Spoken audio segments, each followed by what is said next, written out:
Bom dia, boa tarde, boa noite, galera. Meu nome é Vitor Hugo e esse aqui é o canal do Guará. Sejam todos bem-vindos a mais um vídeo. E hoje eu quero conversar um pouquinho com vocês sobre os selecionáveis do Fluminense que estiveram em campo nessa data FIFA. O John Arias pela seleção da Colômbia e o André pela seleção do Brasil. E também comentar um pouquinho sobre a polêmica entre Fernando Diniz, Danilo, estilo de jogo, Dorival Júnior. Enfim, a gente vai entrar em todos esses assuntos que foram destaques nessa data FIFA nesse vídeo. E antes de qualquer coisa, quero pedir para que você deixe o seu like, que se inscreva aqui no canal do Guará caso não seja inscrito e que compartilhe esse vídeo em todas as suas redes sociais para aquele seu amigo tricolor bem enjoado ou nos grupos de Fluminense, espalhando aqui o canal do Guará para toda a galera, tá bom? Então, vamos lá. E não é novidade para ninguém o John Arias desfilando seu futebol e sendo destaque também pela seleção colombiana. Enquanto esteve em campo, participou de todos os gols da sua seleção, seja na criação das jogadas, seja marcando o seu primeiro gol com a camisa da seleção colombiana nesse último amistoso contra a Romênia. Uma das principais qualidades que eu vejo no John Arias é a facilidade que ele tem para se encaixar no contexto tático das suas equipes, já que é completamente diferente o seu jogo pelo Fluminense e o seu jogo pela seleção colombiana. Isso fica claro quando a gente assiste aos jogos. No Fluminense, uma função de ponta direita no jogo aposicional do Fernando Diniz, onde o Arias tem muita liberdade para ajudar na saída de bola, para estar no meio-campo com muita liberdade para passe ou para dribles, às vezes até dobrando do lado direito junto com o Keno e pisando dentro da área para poder marcar os seus golzinhos. Querendo ou não, já são 2 temporadas seguidas marcando um duplo-duplo, passando dos 10 gols e 10 assistências na mesma temporada. Enquanto isso, na seleção colombiana, o Arias faz uma função totalmente diferente, atuando como segundo volante. Isso ficou muito claro principalmente nesse último jogo contra a Romênia, onde o Richard Rios, do Palmeiras, que é volante, ele esteve em campo e fez muito mais à meia-direita, e o Arias ficou compondo o meio-campo como segundo volante mesmo, tendo muita liberdade para ajudar na criação junto com o Rames Rodrigues ali de frente para o gol. E também tendo muita liberdade para pisar na área quando o centroavante Sanches puxava os zagueiros para as laterais ou fazia o pivô. E num desses lances, o John Arias foi super feliz marcando pela primeira vez um gol com a camisa da seleção colombiana. Um ponto a se observar no jogo contra a Espanha é que depois do gol da Colômbia, que inclusive teve a ajuda do John Arias na criação, o Arias fez uma função de lateral esquerdo praticamente, e eu estou torcendo muito para que o Diniz não tenha visto isso, para não inventar de colocar o John Arias na lateral ao longo da temporada.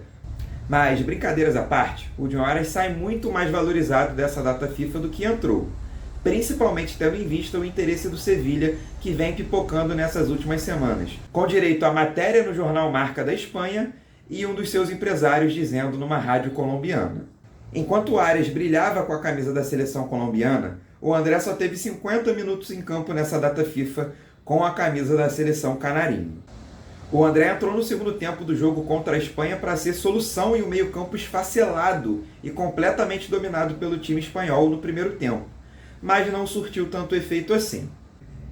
E a partida ruim do André não foi só por culpa dele, que sim, tecnicamente esteve abaixo do André que a gente conhece, errando alguns passes bobos na saída de bola, inclusive quase ocasionando um gol da Espanha em um desses erros de passe. O André acabou muito sacrificado pela falta de encaixe defensivo dessa seleção do Dorival Júnior e pela falta de entrosamento de uma seleção que está dando os seus primeiros passos. Por boa parte do segundo tempo, o André teve que cobrir o Fabrício Bruno, que dava combate toda hora no meio-campo nos jogadores da Espanha. É um zagueiro que tem isso como característica.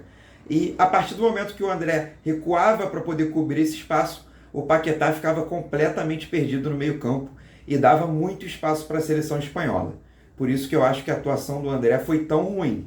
Tecnicamente não entregou, taticamente também não.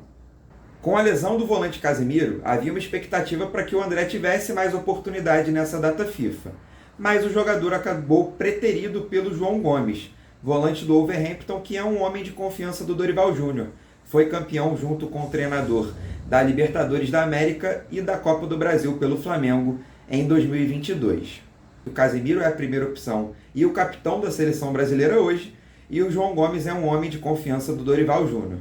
Eu já adianto a vocês que não, o André não é carta fora do baralho e deve seguir sendo convocado para a seleção brasileira, principalmente, quem sabe, tomando rumos europeus em breve, o que é a expectativa tanto nossa, dos torcedores, quanto da direção do Fluminense e também dele. E para a gente finalizar o vídeo, eu não posso deixar passar a grande polêmica dessa data FIFA, que foi a entrevista do lateral Danilo da seleção brasileira, falando um pouquinho sobre o antigo trabalho que se tinha na seleção e sobre o novo trabalho do Dorival Júnior. E obviamente esse antigo trabalho é o do Fernando Diniz. Vamos acompanhar agora as palavras do Danilo à imprensa. Importante. Como que o Dorival facilitou a compreensão das ideias? Eu acho que o futebol às vezes é fazer aquilo que já está inventado, digamos assim. Eu sou a favor de tudo no futebol, mas acho que essa seleção ela precisa de um pouco de organização e dentro dessa organização é que os jogadores têm a liberdade, é o que eu costumo falar também. Então o Dorival organizou, pôs cada um no seu lugarzinho, eu acho que foi importante. Um arroz com feijão bem temperado, você diria? Acho que é isso, o futebol muitas vezes é isso. Eu acho que a organização, como eu falei, dá a liberdade para depois os jogadores usarem o seu potencial máximo. A gente foi bem organizado, cada um na sua posição, cada um sabendo exatamente aquilo que tinha que fazer. Isso foi muito importante para conseguir o resultado hoje. Você está falando, Danilo, é que talvez vocês estavam mais confortáveis hoje em campo, é isso? Sim, mais confortáveis. Eu acho que tem mais a ver com aquilo que a gente está habituado a fazer nos nossos clubes e é claro que a compreensão é muito mais fácil, entendeu? Você é um cara que... Eu, Vitor Hugo, não vejo muito problema nessa fala do Danilo, porque eu compreendo, assim como ele, que o Dorival tem um estilo de jogo muito mais parecido com o que esses caras jogam na Europa. Eu gosto muito de uma definição do Marcelo Beckler, que depois do Guardiola, ou todos os times querem jogar como ele, ou todos os times querem defender os times que jogam como ele. E o Fernando Diniz é um dos poucos treinadores que foge disso. Ele tem o seu estilo de jogo aposicional e é um treinador que tem um trabalho muito autoral, um trabalho dele, das mãos dele, para o grupo. E isso era muito difícil dar certo dentro da seleção. Até porque é difícil dos jogadores assimilarem isso, tendo em vista que eles treinam todos os dias em um modelo de jogo específico, e aí tem 3, 4 treinos na seleção para poder jogar 2 partidas em um estilo de jogo completamente diferente. Enquanto o Diniz é inventivo, o Dorival é aquele cara que joga um futebol mais posicional. É o tipo de jogo que ele gosta, um time um pouco mais ofensivo, com bastante pegada, mas que joga com cada jogador na sua posição, assim como eles costumam jogar nos seus times europeus. E essa fala do Danilo só deixa mais claro para mim o quanto foi um erro a CBF levar o Diniz para ser interino. Porque, na minha opinião, não tem como você ter como interino um treinador tão autoral quanto o Fernando Diniz, que é, sem sombra de dúvidas, pelo menos na América do Sul, o treinador com um trabalho mais autoral. E é difícil demais você, com tanto pouco tempo de treino, com a bagunça que é a CBF, conseguir colocar isso em prática. Ainda mais sendo um treinador interino, não um cara que vai continuar no cargo, que vai ter a repetição dos jogadores para poder pegar o seu estilo de jogo. Era, sem dúvida nenhuma, um caminho muito complicado para o Fernando Diniz e que já estava fadado ao fracasso, infelizmente. E o Fernando Diniz, por mais que seja ídolo do Fluminense, por mais que tenha dado aí 2 títulos continentais inéditos para a gente, ele é passível de críticas, principalmente pelo trabalho dele na seleção brasileira, que a gente sabe que foi bem pífio. E eu, Vitor Hugo Amaral, espero que realmente essa seja a última vez que a gente fale sobre Fernando Diniz e CBF. Foi um assunto chato no ano passado, uma relação que acabou muito conturbada e que já não tem muito porquê a gente continuar prolongando isso, esse debate entre Fernando Diniz, CBF, ou querer estender esse debate ao trabalho do Dorival.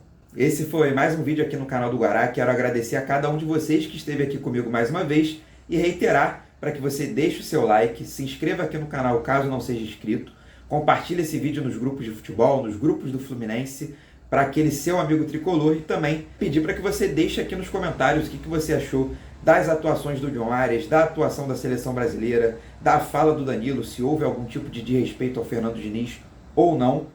Você sabe que aqui nos comentários é onde a gente pode trocar uma ideia e essa caixa está sempre aberta para vocês, tá bom? Um agradecimento a todos, um abraço e até a próxima.